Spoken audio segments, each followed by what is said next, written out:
Do you remember what this shape is? Correct. This is a parallelogram. How do we calculate the area of a parallelogram? The area of a parallelogram is equal to its base times its perpendicular height. Now, have a look at this geometrical shape. This is called a triangle. Can you tell why we call it a triangle? We call this shape a triangle because it is made up of 3 angles. Tri means 3, so the word triangle literally means 3 angles. In this triangle, the perpendicular altitude is denoted by h and the base by b. The perpendicular height is the distance from the vertex at the top of the triangle to the point on the base directly below it. The perpendicular height is also known as the altitude of a triangle.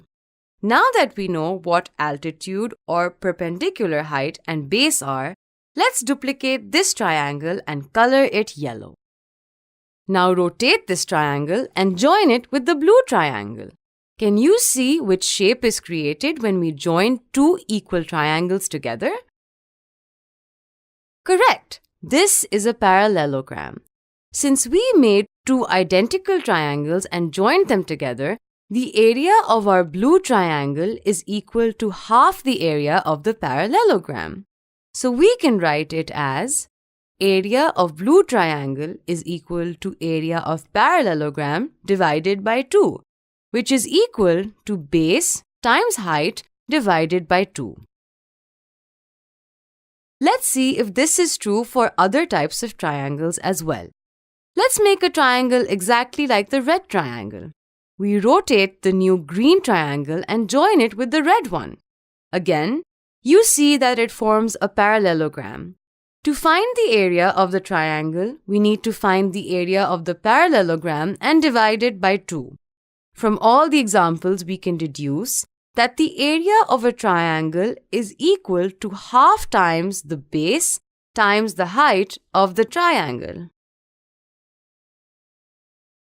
Time for an exercise. Find the area of the given triangle. The base of this triangle is equal to 3 centimeters. Its height is equal to 6 centimeters. We know that the area of a triangle is equal to half times its base times its height.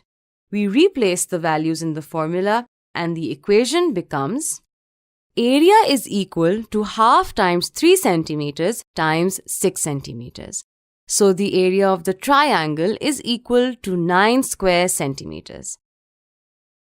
Find the base of this triangle using its height and area. The area of the triangle is 24 square centimeters. The perpendicular height of the triangle is 6 centimeters. The base is equal to x centimeters. We need to find the value of x. We know that the area of the triangle is equal to half times its base times its height. Replacing the given values in the formula results in 24 square centimeters is equal to half times x times 6. Isolating the variables makes our equation 24 times 2 divided by 6, which means x is equal to 8. Therefore, the base of the triangle is equal to 8 centimeters. Today we learned the perpendicular height of a triangle is a line drawn from a vertex of the triangle to the point directly beneath it on the base. It is known as the altitude of the triangle and can be denoted by h. The base of a triangle is the side the altitude stands on and is denoted by b. The area of a triangle is half the area of a parallelogram. The area of a triangle can be calculated using the formula half times base times height.